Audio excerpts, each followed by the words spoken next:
अब हम चर्चा करेंगे सोशल मीडिया के माध्यम से जो भाई बहन यहां आ पाए हैं उनके लिए, और जो यहां नहीं आ पाए वो क्या कर सकते हैं।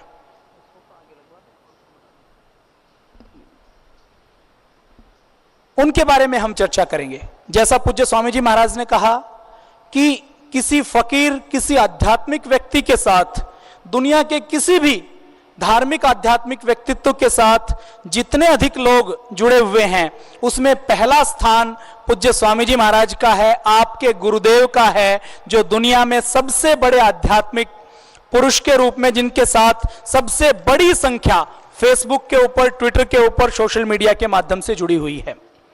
आप सबको पता है,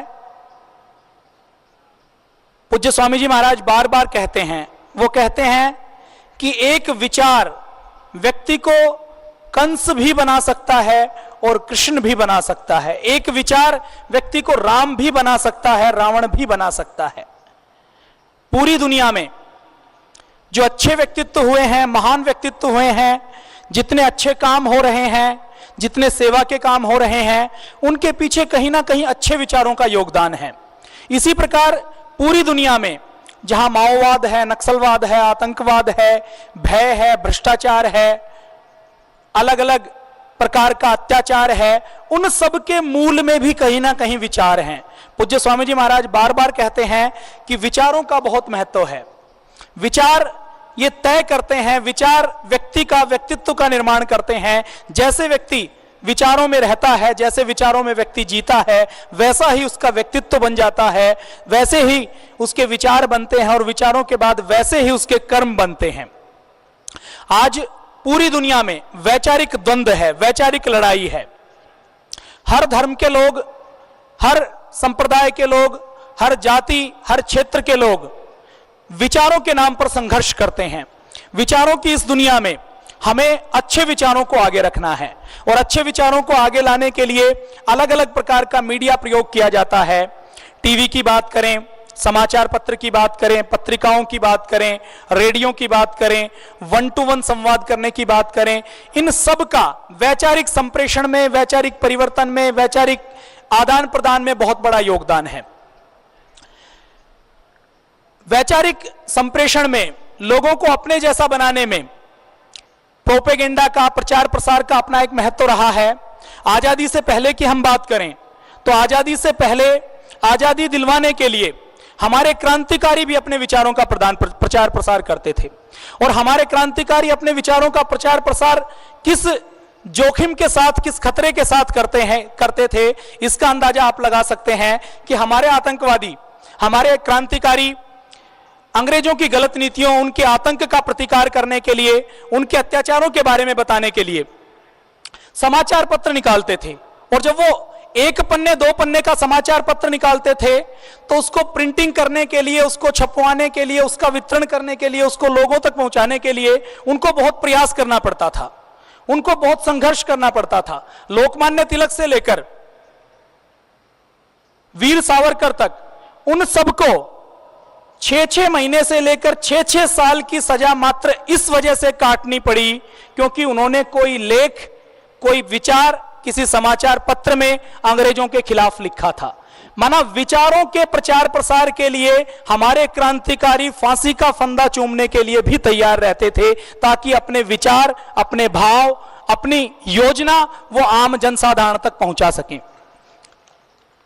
पूज्य स्वामी जी महाराज बार बार कहते हैं, वो कहते हैं कि आज एक व्यक्ति को उसकी ट्रेनिंग देकर, उसका ब्रेन वॉश करके, उसका वैचारिक परिवर्तन करके उसको आतंकवादी, माओवादी बना दिया जाता है। उसके अंदर इतना परिवर्तन कर दिया जाता है कि वह खुद को समाप्त करने के लिए तैयार हो जाता है। उसी प्रकार स्वामी जी महाराज कहते हैं कि अच्छे विचारों का प्रचार प्रसार करके हम अपने ऋषियों की संतानें, अपने ऋषियों का जैसा व्यक्तित्व भारत के 125 करोड़ लोगों में तैयार कर सकते हैं, और सोशल मीडिया के माध्यम से यही हमें करना है।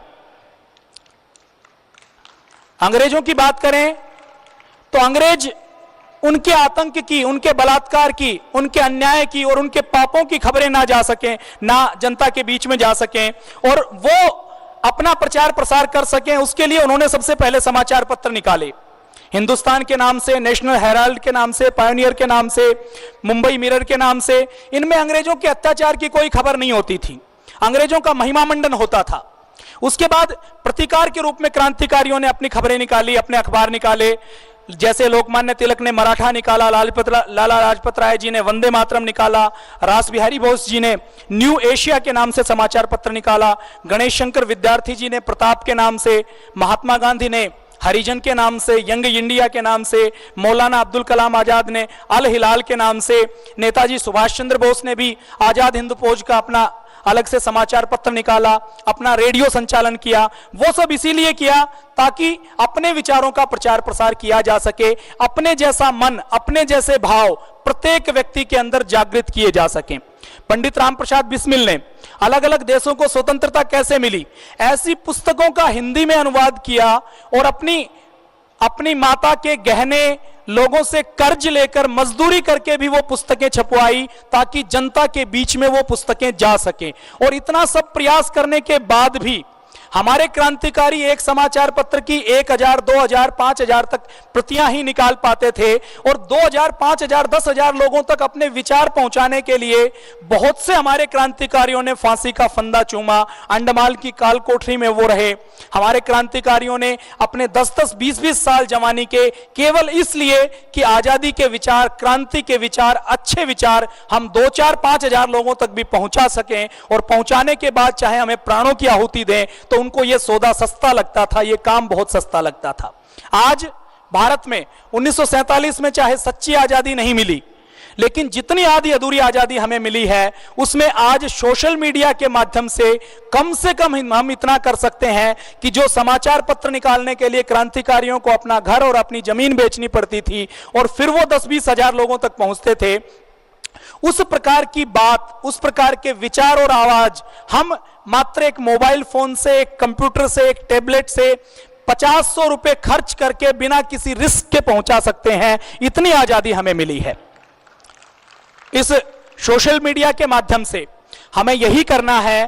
पूज्य स्वामी जी महाराज, श्रद्धेय आचार्य जी, भारत स्वाभिमान संगठन और राष्ट्रहित के जितने मुद्दे हैं उन सब की बात, उन सब के विचार, उन सब का प्रभाव क्या होने वाला है और सबको उसके लिए क्या करना चाहिए, उसके लिए हम घर घर तक, एक एक व्यक्ति तक उन विचारों को पहुंचाएंगे। उसी के लिए सोशल मीडिया शिविर का आयोजन किया गया है।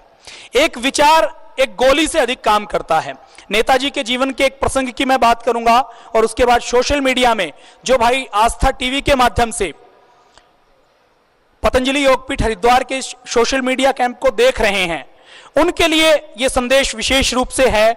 जो लोग यहां नहीं आ पाए, जो लोग किसी ऐसे काम में हैं कि वो गांव-गांव नहीं जा सकते, वो योग की क्लास भी नहीं लगा सकते, वो अपने जीवन में प्रतिदिन 2-4-5 घंटे का समय नहीं दे सकते, उनकी ऐसी मजबूरियां हैं, वो भी सोशल मीडिया के माध्यम से, अपने मोबाइल के माध्यम से, अपने लैपटॉप के माध्यम से, दुकान में बैठे बैठे, ऑफिस में काम करते करते, अगर कोई विद्यार्थी है तो विद्यार्थी अपनी पढ़ाई के साथ साथ देश की एक बड़ी सेवा, एक इतनी सेवा कर सकता है जो हमारे क्रांतिकारियों ने बहुत बड़ी कीमत चुकाकर की थी।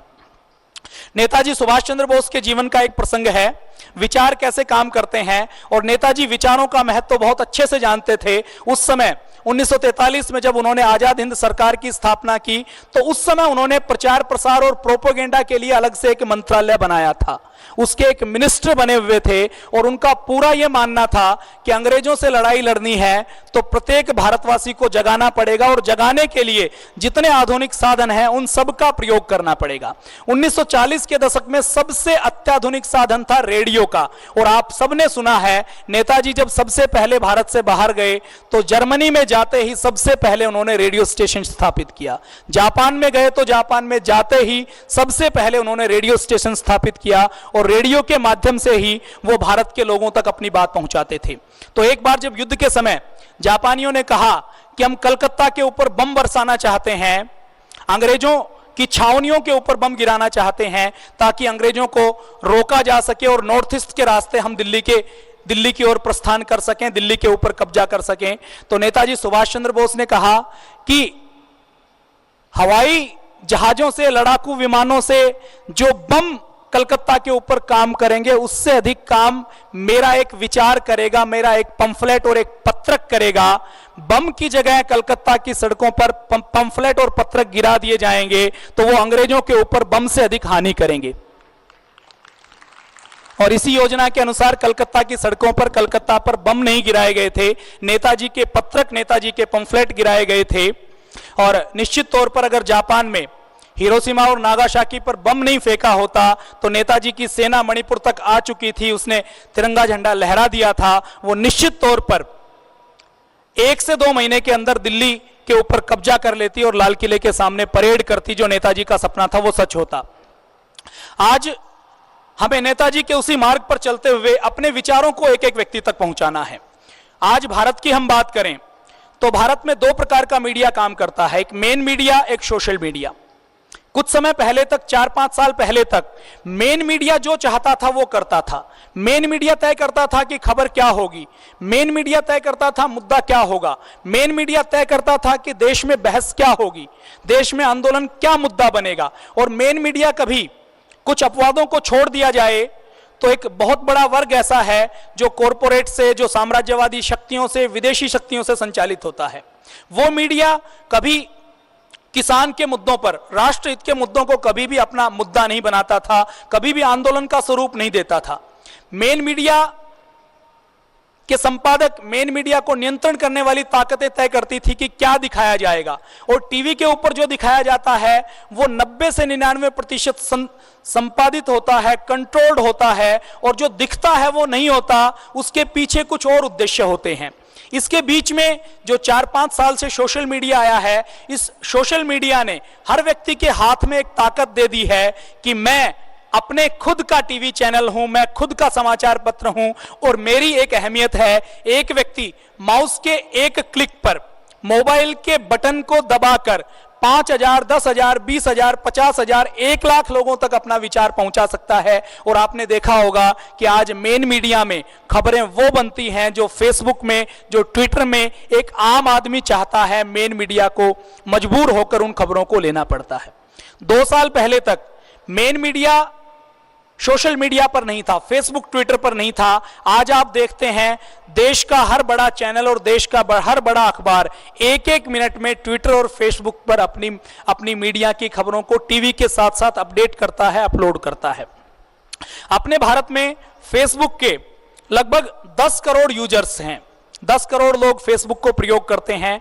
15 करोड़ लोग ऐसे हैं जो मोबाइल से या कंप्यूटर से इंटरनेट का प्रयोग करते हैं, और 2 करोड़ लोग ट्विटर का प्रयोग करते हैं।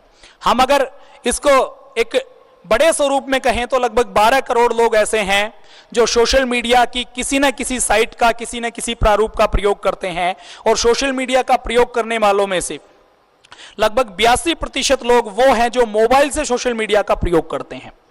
तो मैंने जो आज अभी आपके सामने चर्चा की थी कि आप सबको एक भारत स्वाभिमान का कार्यकर्ता बनना है, कीबोर्ड क्रांतिकारी बनना है, यह संदेश विशेष रूप से उन लोगों के लिए है जो इस सोशल मीडिया के कैंप में नहीं आ सके, लेकिन जो घर बैठे पूज्य स्वामी जी महाराज के विचारों में जीते हैं, जो भारत को ऋषियों का भारत बनाना चाहते हैं, जो भारत को विश्वगुरु भारत बनाना चाहते हैं, और जिनके मन में यह पीड़ा है कि मैं कक्षा नहीं लगा सकता, मैं गांव-गांव नहीं जा सकता, मैं योग नहीं सिखा सकता, मेरे पास वाहन नहीं है, मेरे पास संसाधन नहीं है, मेरी ड्यूटी ऐसी रहती है, मेरा बिजनेस ऐसा है, मेरे ऊपर घर परिवार का दायित्व है, मैं एक गृहिणी हूं, मैं घर से बाहर नहीं जा सकती, मैं एक विद्यार्थी हूं, मुझे पढ़ाई करनी है।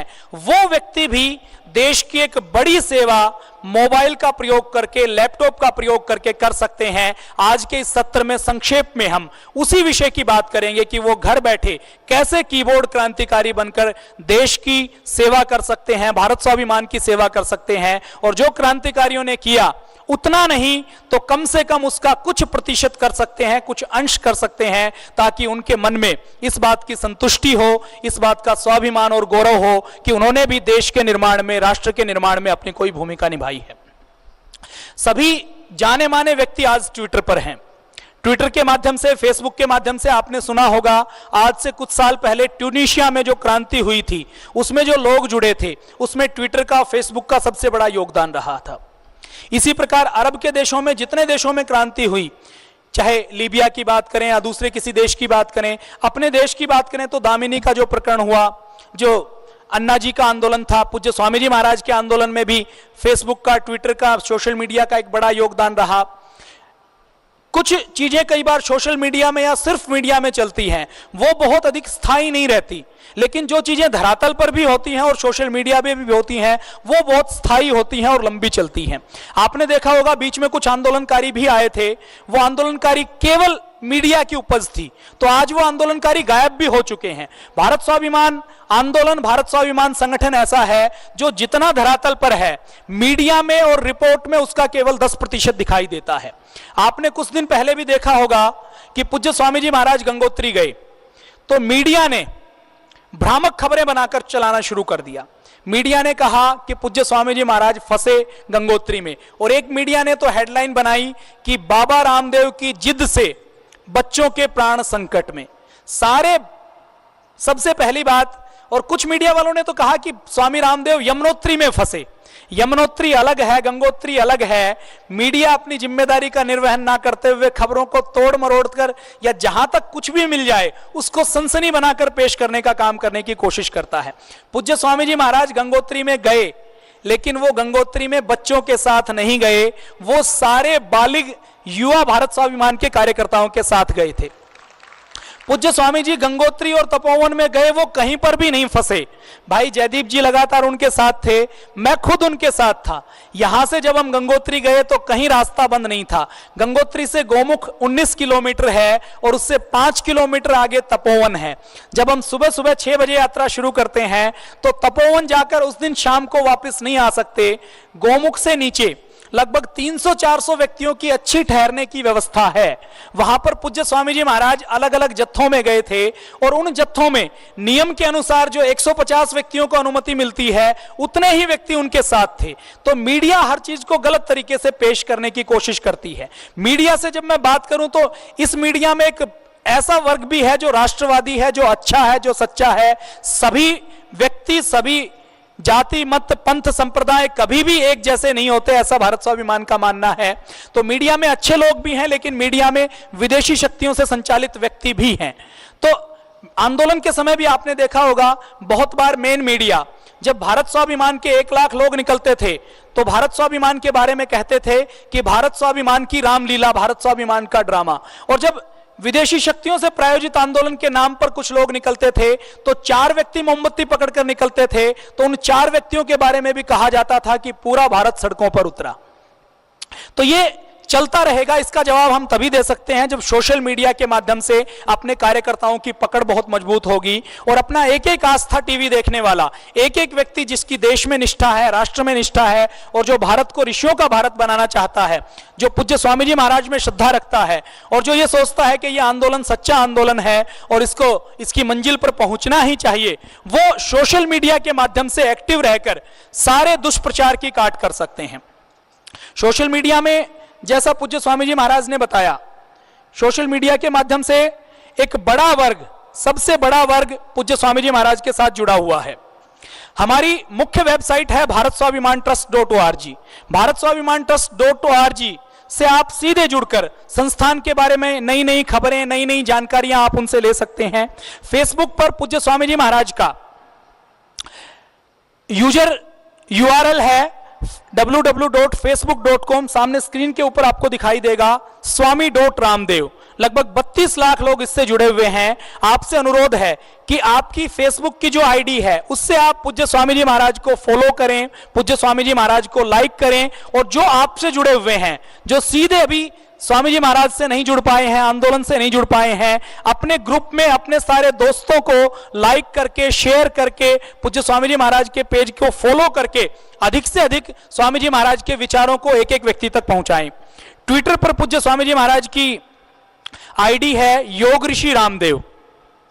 लगभग 1,27,000 लोग इससे जुड़े हुए हैं। एक बहुत बड़ी संख्या है किसी भी आध्यात्मिक व्यक्ति की ट्विटर और फेसबुक पर। राजनीतिक व्यक्तियों से और मनोरंजन जगत से जुड़ी हुई हस्तियों से करोड़ों की संख्या में लोग अपने आप जुड़ जाते हैं, लेकिन वो गंभीर व्यक्ति नहीं होते, उनसे किसी परिवर्तन की आशा नहीं की जा सकती। पूज्य स्वामी जी महाराज से जो लोग जुड़े हुए हैं वो बहुत गंभीर, बहुत श्रद्धा और भक्ति के साथ जुड़े हुए हैं। तो ट्विटर पर आप योग ऋषि रामदेव जी को फॉलो कर सकते हैं। ट्विटर पर जो ट्वीट आते हैं उनको रीट्वीट करें, उनका रिप्लाई करें और उनको फॉरवर्ड करें, उनको फेवरेट करें। तो ये आपको ट्विटर के ऊपर करना है। पूज्य स्वामी जी महाराज को जरूर आप फॉलो करें ट्विटर के ऊपर, और फॉलो करने के बाद उस ट्वीट को रीट्वीट भी करें। किसी दिन हमारे मुद्दों से संबंधित कोई मुद्दा जब ट्रेंड में आता है तो उस ट्रेंड को भी आगे बढ़ाने में आप अपनी योगदान दें। जो लगातार ट्विटर का प्रयोग नहीं कर पाते वो फेसबुक और ट्विटर को दोनों को एक बार लिंक कर दीजिए, अटैच कर दीजिए। तो आप एक पर डालेंगे, फेसबुक पर डालेंगे तो ट्विटर पर भी आपकी वो पोस्ट जाती रहेगी, ट्विटर पर डालेंगे तो फेसबुक पर भी आपकी वो पोस्ट जाती रहेगी।